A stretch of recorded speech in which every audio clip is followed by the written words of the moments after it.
Hey, we're gonna take a look at two 70's Martins. One of them's a D35, that stalled me. I was gonna say D28s, but one's a D35 and a D28. They were in a previous video that I just did about the looking at 70's that I had finished, and I made two more small changes to these. I kind of wanted to just talk about that a little bit and play the guitars and tell you about why I went ahead and made those changes. So first of all, this is the 70's that I suspect has an Engelmann spruce top. It's got the two cracks in it right here. And this is the one where the finish bubbled on. Gosh, there's been a lot of videos. I did a video on fixing the finish on both the cracks and the bubbles. Some things like that. In the previous video, I had talked about how the bass was just still a little bit nasally, and I wanted to wait until the guitar was pretty much done and played a little bit before I did any scalloping, because I wanted to see if the top was going to be soft, because Engelmann spruce, if this is Engelmann, and I think it's something, but if it's Engelmann tends to be a little bit soft, and you want to be a little bit cautious about it. So I wanted to get the guitar done before I did the scalloping. But as I played it more, the bass was just a little bit too nasally for me. And also when I communicated with the owner, he said he wants a warm, full, rich sound. I don't think the guitar was quite like that before. It's better than it was than when he sent it to me. But it wasn't quite what I would call warm, rich, and full, you know. So I went ahead and scalloped the X braces, and I did that a couple of days ago, so it's had a couple of days to kind of season a little bit. Let's take another listen to it now. I'm going to use the Shop's 1973 D28 as a comparison, just because it's been in so many other videos, and because that's its purpose here, is to serve as a comparison. It has pretty much the same modifications as this one does. Partially scalloped, or just the scalloped expression, long saddle, ebony. I mean, it's the same modifications. So I think you're going to hear a difference in it, and that's why I think I lean really hard toward this one being Engelmann. But let's go through the standard stuff, and then I'll play the D35, and I'll talk about what I did to that, and then I'll probably come back and just play both of these guitars a little bit. It's fun, It's fun to make sure they're good. Here we go.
That's a comparison of the two D28s. And this is the suspected Engelmann top here again.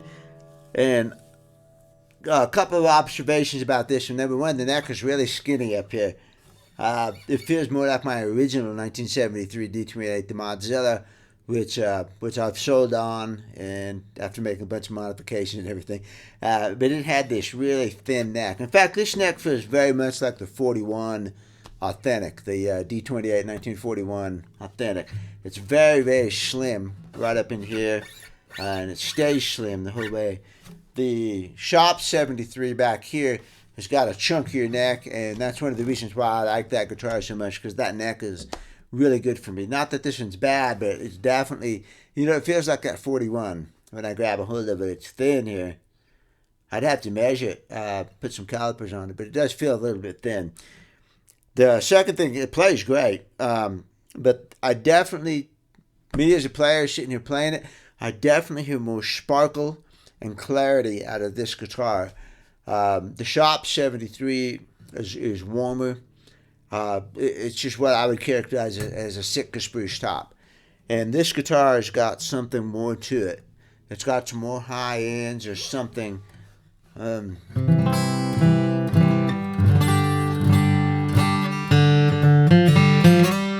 Right on those notes right there, they're snappy. It's a good guitar. Gosh, it sounds great. I think the bass is a lot better now.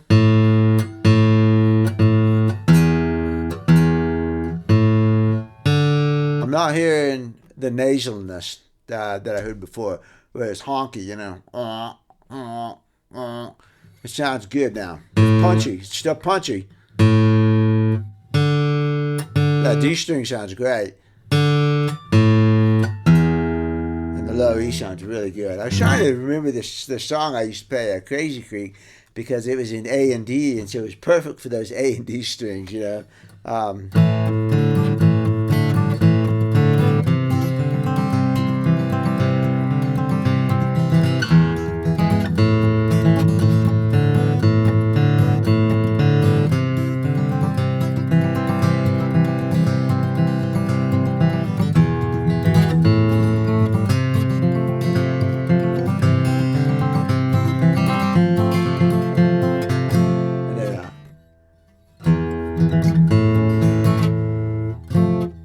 something like that, But I couldn't quite get it. I played in a contest one time at Winfield, Yeah.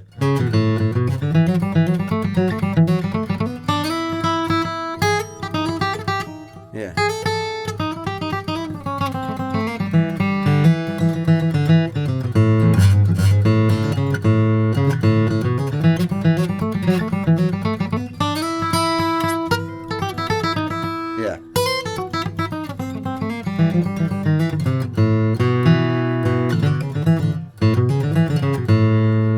I gotta remember, gosh, there's one of those songs I have literally not played that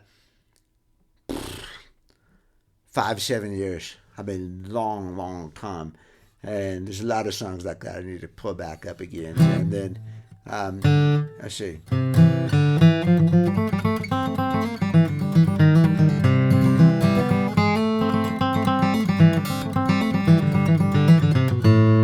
Something like that.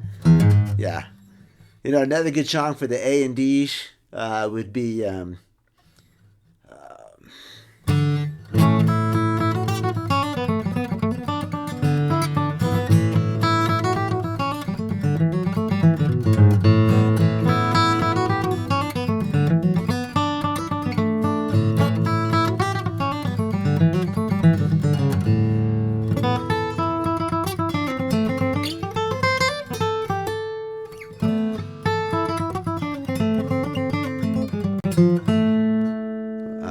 what's that? Wild Horses? No. Stony Point. I got to come back to that one too. I used to play that all the time. But you know what? That's a good test of a guitar like this, because this is a song. These are songs I have not played in forever. And how forgiving is the instrument when I'm trying to recall that kind of thing? It was pretty forgiving, I mean, 1 or 2 times through this thing, I think I could almost get it. I almost had the first part there,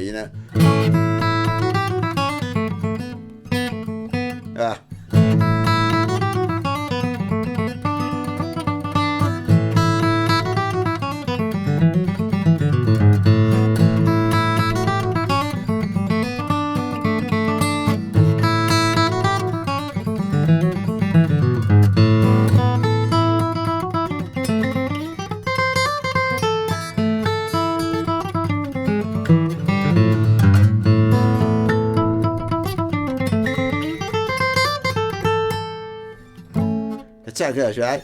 They run this.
Close, coming back to me.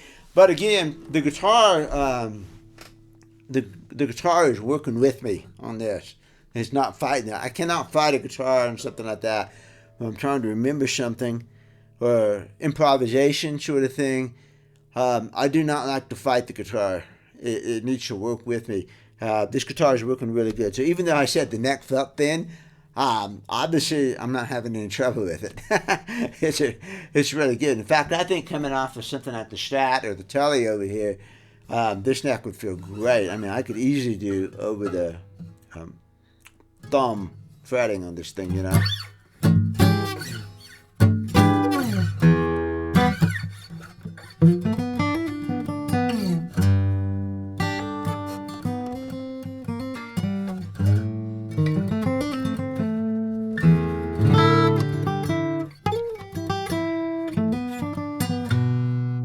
Yeah, super easy to do the thumb fretting. Which the owner is a finger picker, so I don't know if he uses his thumb for fretting. But when I put this neck on, I did put the low E straight parallel down the fingerboard right here, and the treble E comes just a little bit in a little bit. He also went for the 2 1/4 inch bridge spacing, which makes that less so than if it was 2 1/8. But the low E goes right down the fingerboard, so it's a consistent distance here the whole time. And the little E is the one that comes in just a little bit. So when you get up here in the neck, you've got just a little bit of room where you could do a little bit of vibrato, if you wanted to. So I think this guitar is pretty well done.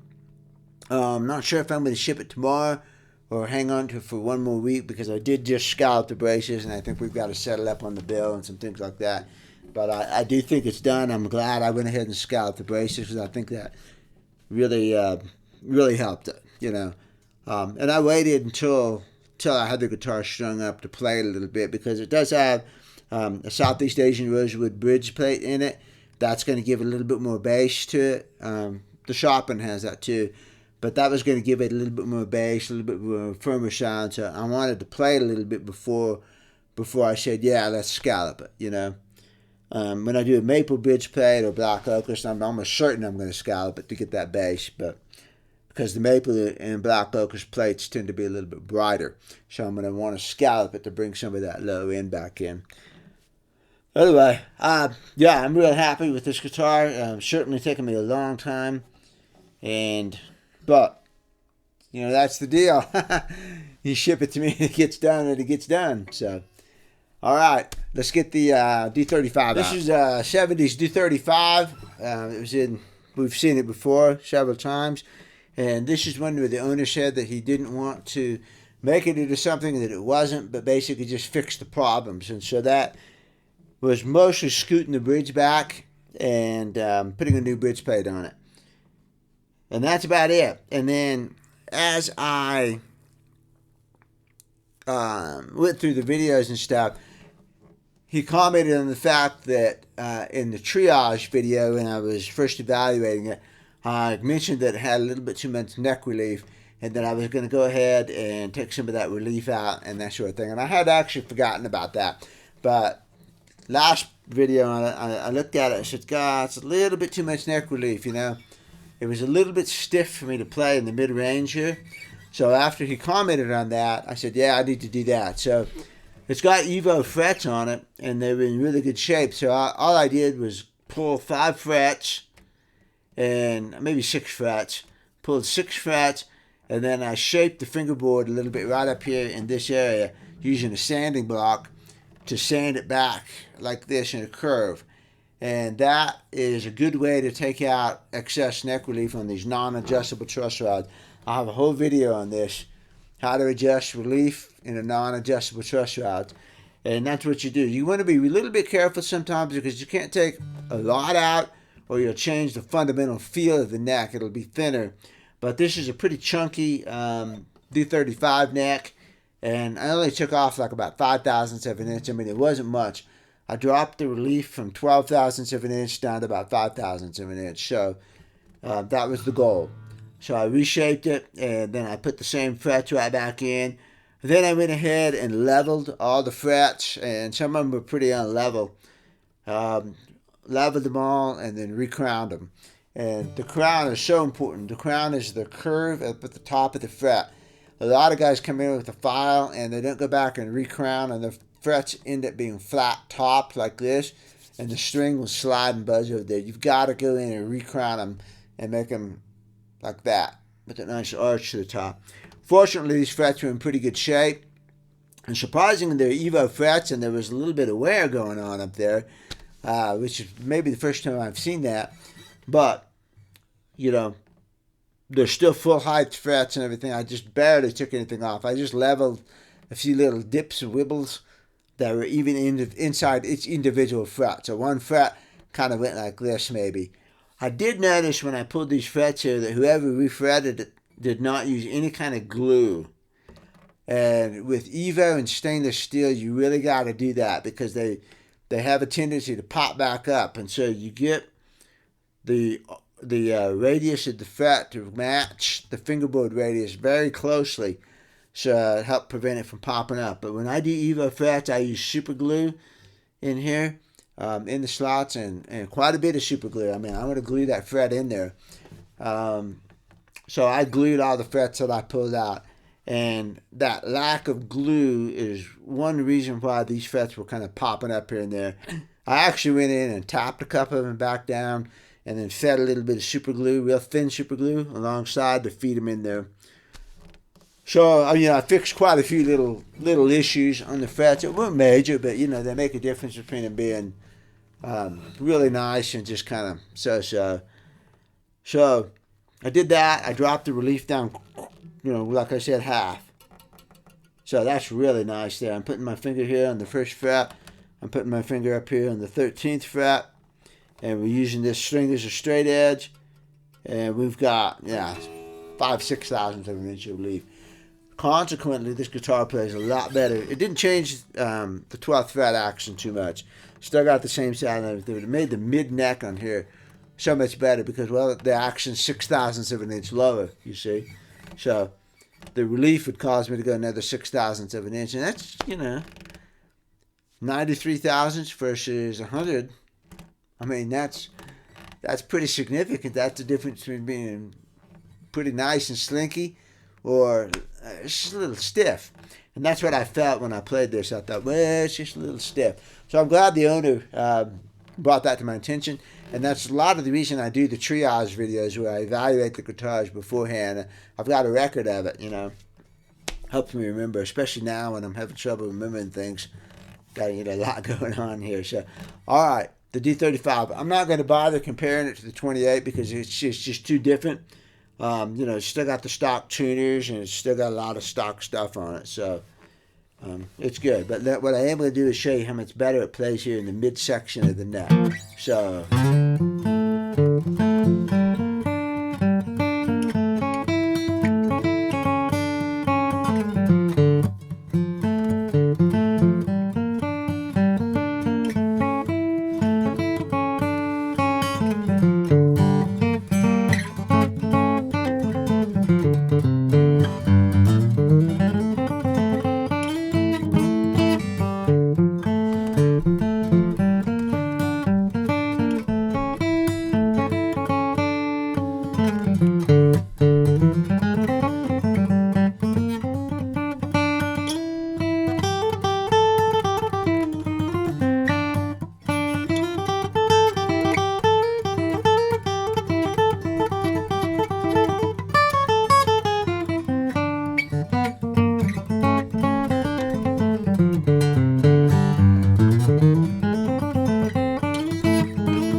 it's just effortless. Man, that is so easy. So much better than it used to be. So really smooth and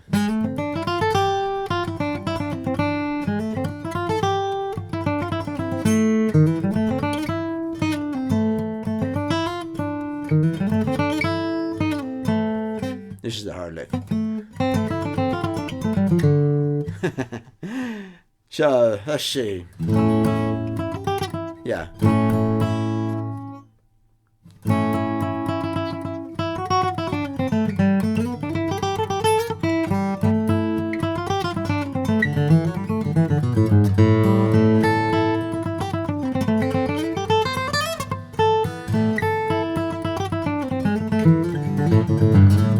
That's a lot easier. That's much easier. It's very instinctive, super easy to fret now. I'm glad I went back and did that. I think that was a necessary thing. That pushed this guitar from the plays pretty good to the plays really super slinky and easy. So, this has a really good neck. I mentioned this before. Good neck for a D35. It's got a nice V to it, and it's not real super chunky. And I'm very comfortable with that. And I love D35s because I like the white binding on the neck so much. It matches the rest of the guitar. And I just like the white binding, you know. I like to look down and see the black dots on there. And D35 is cool. So the only thing I would probably do is maybe open the sound hole up. But this one's good. This has a dark rosewood bridge plate too.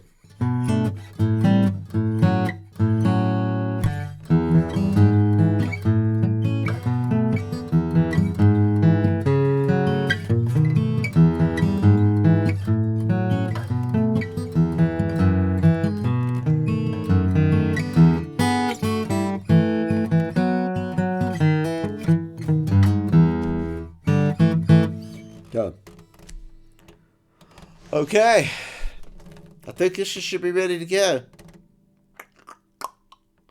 Probably hang on to this in another week. We'll see. I might pack it up tomorrow. Got to see where we are on the bill. Make sure we're shuttled up and everything. But, oh yeah, I was shuttled up. He actually, I actually owe him $20 or something. But anyway.